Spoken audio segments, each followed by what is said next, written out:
do GE. Felipe, eu queria pedir primeiro uma visão sua de como você enxergou essa derrota, essa perda do segundo título na temporada. E uma explicação, até porque pelo segundo jogo contra o Lanús você entrou sem um centroavante de ofício. E o time, desde o primeiro tempo, insistiu na bola aérea, mas sem ter alguém na área para cabecear. Se explicasse também a sua intenção de entrar com esse time novamente com um ataque mais móvel. Obrigado.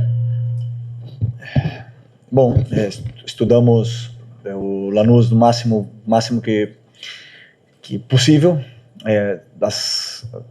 Escolhi a equipe que, segundo a minha visão, são os jogadores que estão junto com as características que a equipe precisava, os jogadores que estão em melhor forma, momento de forma. Tentei equilibrar o máximo possível a equipe para que pudesse realmente jogar dentro da área do Lanús. Para isso precisava equilibrar muito o ataque segundo as funções que eles executam, e foi por isso. Sobre cruzar na área, a decisão é do jogador. O adversário ele deixa certos espaços muitas vezes que os jogadores eles vão aproveitando e vão ocupando. E o adversário, o Lanús, foi campeão da Sul-Americana, defendendo bem a sua área também, mas obviamente que tínhamos um plano em tentar desmontar essa defesa deles, em tentar desmontar essa linha que muitas vezes se transforma em uma linha de 6-3-1, e fizemos um jogo dentro da área do adversário, mas infelizmente tomamos um gol, conseguimos virar o jogo com muito volume, mas realmente quando o time está todo fechado dentro da sua área, não é fácil criar chances. Mesmo assim, o time manteve o volume e controlou bem até as pernas não aguentarem mais. Felipe, Marcos Coelho, Rádio Tupi. Você acabou de mencionar que jogador não chutar a bola, às vezes não cruzar, às vezes é a opção do atleta, ou chutar, qualquer tomada de decisão. Na semana passada, numa entrevista também, você mencionou que uma boa parte da parcela da falta de rendimento era responsabilidade sua. Nos 2 jogos com o Lanús, um recorte aí de 3 horas e meia, o Flamengo fez 2 gols e 2 gols de pênalti. E foi um pouco disso, faltou chutar, mas uma parcela sua também. Queria que você fizesse, na medida do possível, uma questão de responsabilidade. Até que ponto você preparou o time para essa situação e até que ponto os jogadores também têm a parcela deles por 3 horas e meia de futebol e 2 gols de pênalti. Tem um barulho do microfone. Não sei se está muito... Se puder diminuir o volume, Não é questão de achar responsabilidades, achar culpados, ou quem se salva e quem não se salva dessa história. Estamos todos juntos, perdemos todos juntos. O que tentamos fazer foi um plano de jogo para que nossos jogadores determinantes pudessem estar o máximo possível perto do gol adversário. Os gols, como você falou, chegaram de pênaltis. Poderiam ter chegado de escanteio, de chute. O Carrascal teve uma chance, o Plata teve outra. Infelizmente a bola não entrou nessas chances, entrou de outras. Mas você cria volume para poder chegar na área, para os teus jogadores que têm mais qualidade poder resolver. Então basicamente isso. Não é questão de achar responsável, é saber que estamos todos juntos nessa derrota. Isso aqui? Pode falar. Oi. Felipe, começo de ano muito difícil, né? Depois de um dezembro que terminou da forma que terminou, o Flamengo campeão da Libertadores, campeão brasileiro, fez aquele grande jogo contra o PSG, perdeu a Supercopa, tem um número de derrotas impactantes nesse início de temporada, acaba de perder a Recopa. Eu queria saber qual é a tua avaliação do teu trabalho nesse início de ano. Você acha que o teu trabalho, neste momento, ele está estagnado? Eu não avalio o meu trabalho, esse não é meu trabalho. Meu trabalho é preparar a equipe o melhor possível para o próximo jogo. O trabalho de avaliar de vocês. Felipe, está funcionando? Está funcionando. Sim, eu escuto. Felipe, boa noite. Bruno Vilafranca, da TV A Crítica. Queria que você fizesse uma avaliação. Eu sei que você quer falar sobre o jogo de hoje, mas aconteceu também hoje do Flamengo sofrer mais um gol de cabeça. Aconteceu lá na Argentina, tem acontecido alguns no Campeonato Brasileiro. Queria que você fizesse uma avaliação, porque tem acontecido, tem sido recorrente em 2026. Obrigado. Tomamos mais um gol, correção do erro durante a semana, avaliação por que aconteceu o erro, como nós defendemos, o que aconteceu nesse erro específico, treinamento, correção para não voltar a repetir. Conseguiu? Tem que virar aquela caixinha só volta atrás, né? Vai virada para cá, tá aqui no microfone.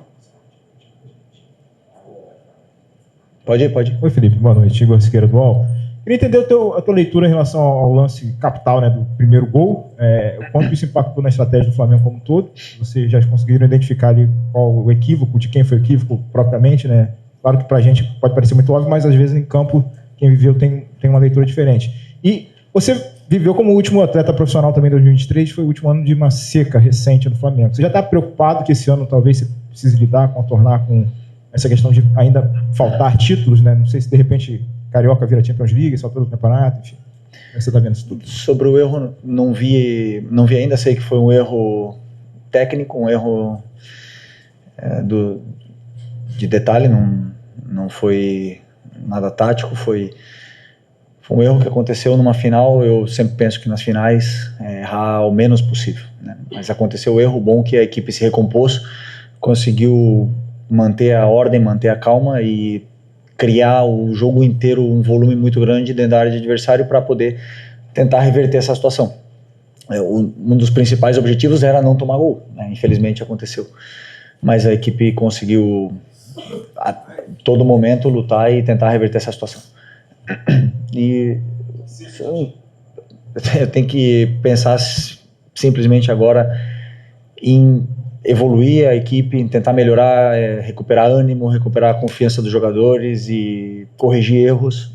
Não pensar agora em outubro ou dezembro, novembro ou dezembro. Temos que pensar no próximo jogo em melhorar o que está ao nosso controle, o nosso alcance é melhorar a nossa performance de todos. Felipe, boa noite, aqui sua direita, Davi Ferreira, do Jornal Globo.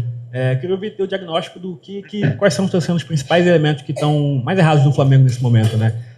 Imagino que já teve o discurso do calendário, né, que foi toda apertada, a preparação foi um pouco apertada, mas também a questão física, talvez tática, questão individual.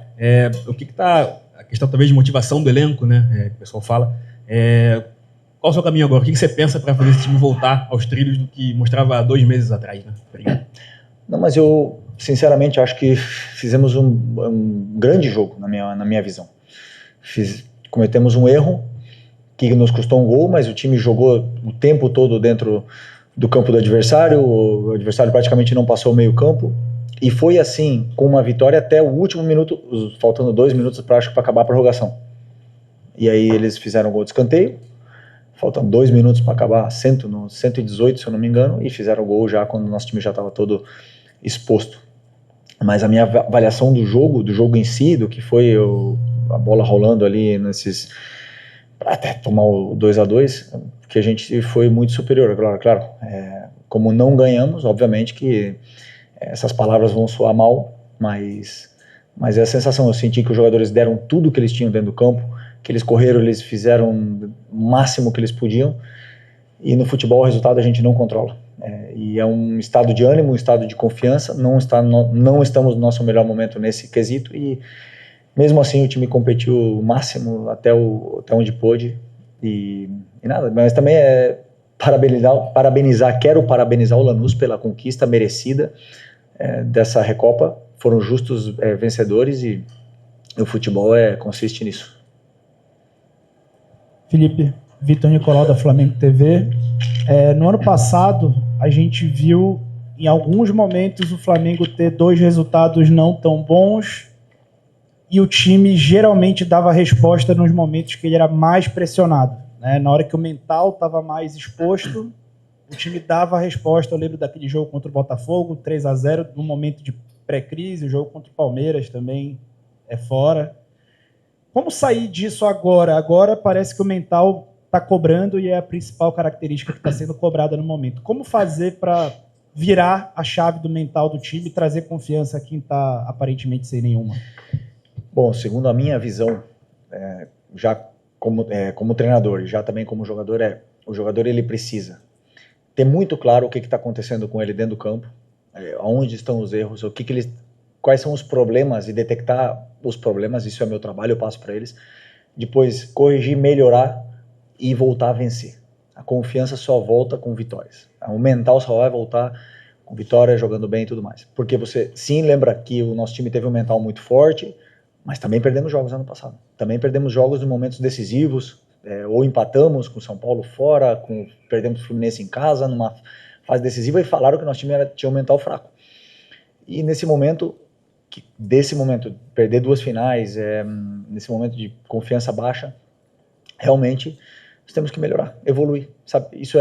Tudo passa no futebol, a fase boa, a fase ruim também vai passar. E a única coisa que nós podemos fazer e que está no nosso controle é trabalhar o máximo possível para que isso não dure muito tempo. Felipe, Mauro César, TV Cultura, UOL e Jovem Pan. Depois do jogo contra o Internacional, eu perguntei a você aqui mesmo, foi uma má atuação, o Flamengo não jogou bem, quando o time chegaria num bom nível, né? Você disse que seria contra o Lanús. O jogo aconteceria 15 dias depois, o primeiro jogo. E parece que isso não aconteceu. Eu quero repetir a pergunta. Quando o Flamengo vai conseguir praticar um futebol num nível mais competitivo, mais próximo do que foi ano passado? Bom, eu acreditava que seria na Recopa. Acreditava que fisicamente os jogadores estariam nas melhores condições. O físico, o mental, eles vão junto. Nós passamos por muitas derrotas esse ano, e essa mais uma.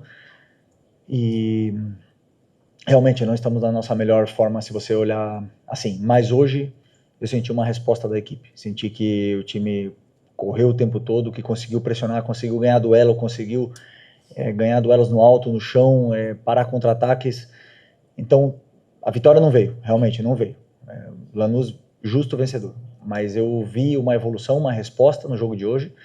E não sei dizer quando virá a melhor performance do Flamengo. Eu acredito que será um processo de jogar bem, de fazer o simples, de recuperar a confiança e que os jogadores possam ir se soltando cada vez mais e que eles possam performar do jeito que eles... o nível alto que eles deixaram, recuperar e cada um retomar esse nível que ficou para trás. Felipe, boa noite. Gabriel Orfan, canal Paparazzo Rubro Negro. Felipe, eu quero usar um termo que você usou numa coletiva passada para fazer a pergunta, porque em maio do ano passado, você disse que o Matheus Gonçalves, que então era um ativo do clube, era um jogador muito anárquico, que tinha que evoluir, que melhorar, que na época era um jogador muito anárquico. Sabendo dos resultados do Flamengo nesse começo de ano, a derrota na Supercopa, ou a derrota agora na Recopa, o seu time, na sua opinião, é um time anárquico nesse momento? Obrigado. O meu time, na minha visão, tem a minha cara. No bom e no ruim. E eu tenho muito orgulho desses jogadores. Só isso. Obrigado, Felipe. Ok. Encerrar aqui.